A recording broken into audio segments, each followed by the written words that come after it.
Mesquite's Janitorial Supply, and Coldwell Banker Commercial Real Estate. Yeah. Now we invite U.S. Senate candidates Kelly Ward and Deedra Abboud up to the stage to begin the first session.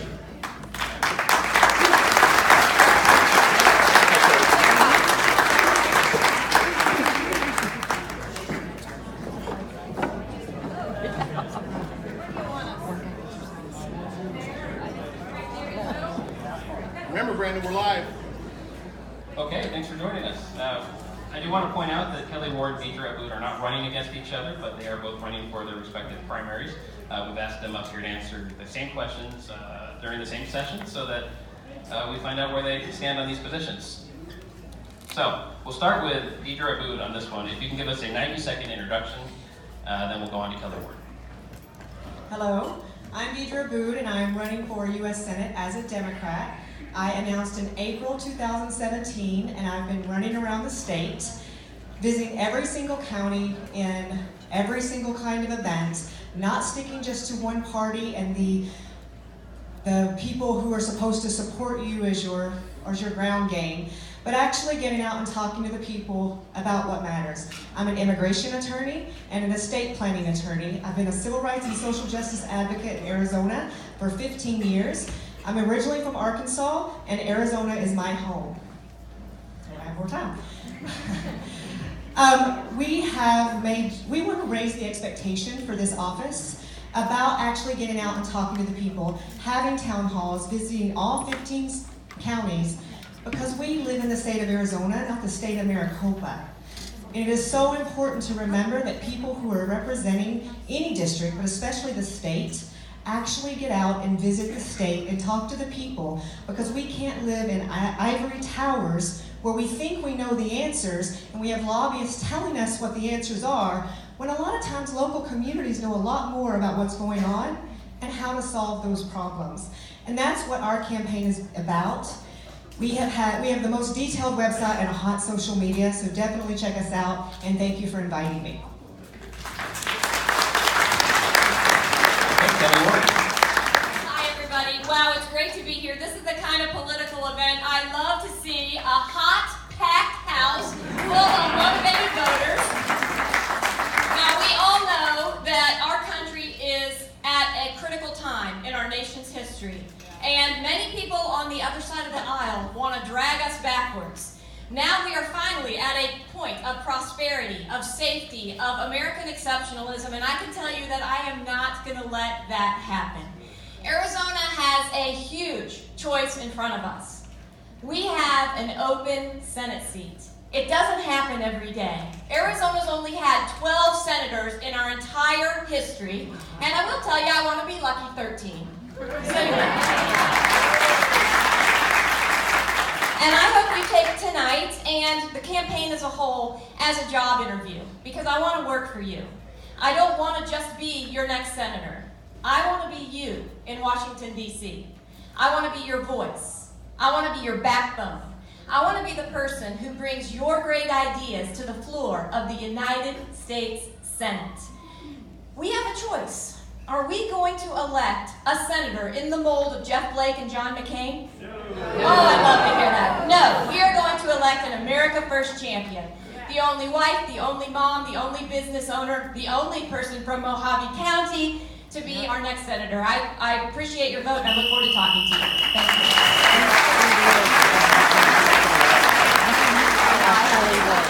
I should point out that we borrowed the basketball timer from the high school. So if anyone goes long this year, they're going to hear it, and you're all going to know.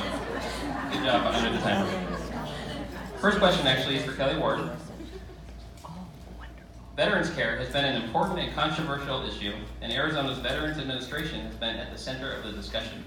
What changes need to be made, and what specific actions would you take to ensure that they're accomplished? Thanks, Brandon. I am a military wife. You all know Mike, for the most part. Many of you know my husband, Mike. He served honorably for 33 years in the military. He just retired last year in June. We just celebrated 23 years of marriage yesterday. And so I understand what it means to have to take care of our veterans. I've had to send him into harm's way, into Iraq, into Kuwait, into places where I didn't know and the kids didn't know if he was coming back or if he was coming back the same guy who left. And so we have to stop using our military and our veterans as political footballs. We have to deliver on the promises that we made to the men and women who signed on the line to potentially give up their lives for our liberty and our freedom. I am uniquely positioned to be able to help solve the problems at the Veterans Administration, particularly in regards to health care. Not only did I own my own practice here in Lake Havasu for more than a decade, I also have a master's in public health, and I have been involved in community health and veterans health for almost 20 years. I want to take all of that experience that I have as a physician, as well as a policymaker, and put into action things that will deliver to our veterans. If I had my magic wand, I would say that all of our veterans should be able to get their care at home, not having to travel to the Veterans Administration. Things as simple as a chest x-ray, a knee injection, a teeth cleaning should be done right here in our community, right here in Havasu.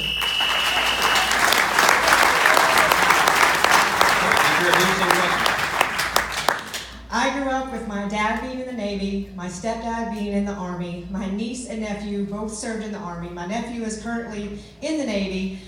My dad, my stepdad both died from cancer recently, within the last 12 months. My niece has MS. And dealing with all of those things in any of the medical industries is difficult, especially with our current healthcare system. But in the VA, it's even more so, trying to get the approvals, especially for neurologists, outside doctors that are already in the VA. I will agree that one of the things that we need to do is both improve what's going on with the VA and not privatize it, but definitely allow for outsourcing, definitely allow for people to be able to go to their local communities without all the red tape. And also for the VA to start getting the money that they are owed by the insurance companies that are not paying the VA when people are paying into those insurance companies and getting care from the VA. In addition to the VA and taking care of our veterans, and this is extremely important, we also need to look at where are we sending our military? Where are we sending them overseas? And are they getting the support that they need there? Both in the physical support, we literally have military people who are using duct tape to keep their guns together, while we're spending millions of dollars on equipment they don't need. We're also sending them to places without clear direction. Many of the military leaders that I've spoken to said that they need to be listened to more. Thank you. Thank you. Next question again for Kelly Ward. What's the best way to build the border wall? Well, we do need to build the wall. How many people out there want to build the wall? I am the only person in this race who has consistently advocated to build the wall. No flip-flopping, no inconsistencies, straight on, 100% build the wall. Because we have to learn from our history. Ronald Reagan, one of my favorite presidents, probably one of yours as well, great American, conservative, happy warrior. His campaign manager, Ed Rollins, is one of my senior advisors. And Ed told me that one of President Reagan's greatest disappointments in himself and regrets as president was granting amnesty and then trusting Congress to deliver on border security. It did not happen then, and it won't happen now if we do not do this in the right order. So first and foremost, we have to fund and build the wall. We have to end chain migration. We have to end the diversity lotto. We have to defund sanctuary cities. And we have to implement something like E-Verify so that there's accountability on the employer side as well as the employee side. Just like Dr. Carson used to say on the campaign trail, we have to turn off the goodies. So once we secure our border, then and only then can we start talking about the other distractions that many on both sides of the aisle want to bring to the table in this debate. We must build the wall. We must utilize technology to the fullest. We have to empower our border patrol, and we will go a long way to making America great again. Thank you. I'll word this slightly differently for you because you've had different answers. I'll word it slightly differently for you because you've had different answers about the border wall in the past. What is your answer to immigration issues in the U.S.? As an immigration attorney, I will tell you that we have many issues in immigration that need to be solved. We often focus on a lot of the big issues that get emotion around them. One of those is the Dreamers. The Dreamers have done every single thing that we have ever asked them to do. They have registered, they have given their fingerprints, they have stayed in school, they have worked, they've had a clean record and not gotten in trouble. And yet, all of those people still have an insecure status. And without an insecure status, it's difficult for them to continue to know how to contribute in the U.S. We already invested in them, they've already invested in us. We actually do have to come up with a system that lets them have a path to citizenship. Another problem that we often focus on is, right now we cannot allow for our country to be known for having children in cages. We can definitely we can regulate who comes into our country and still keep our humanity. That's the American way. What we cannot do is allow the idea that people are separated, children are separated from their families, and we're not allowing legal asylum members to have asylum, to just apply for it, and we decide whether or not we reject it or not. These are very important issues, but even more so that we don't talk about is just simple people getting married and wanting to go through the process, and it's not going through the process normally. That wraps up the Senate piece of this debate. We appreciate your time here. And thank you all for having us. give it about a minute to